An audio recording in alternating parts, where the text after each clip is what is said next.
Ka o ruru n'ọnụna, mbe si ụzọ mmiri walụ n'udu mmiri. Mgbe o lukwazịrị na ịgarụ na be eze mmụọ, otu aka abalị chọrọ ịwachi, mbe kụrụ aka n'ụzọ eze mmụọ.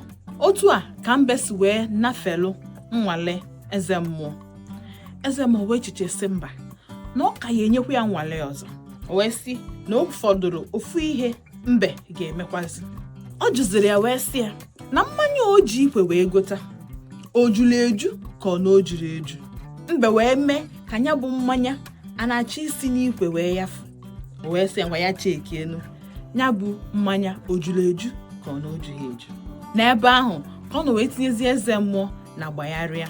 Eze mmụọ amarozi ife ọ ga-ekwu, maka na ọ marazi na ya bụ mmanya ejuru eju ka ọ na o jughị eju.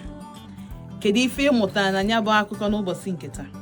Ife mmụtalụ n'akụkọ ụbọchị nke taa bụ na enwere ụzọ n'ụzọ one enwere ike isi wee gbu nwoke. Ọ bụrụ na o nwere ife ndị ọzọ ịmụta na ya bụ akụkọ, jee na comment section anyị. Ndewo.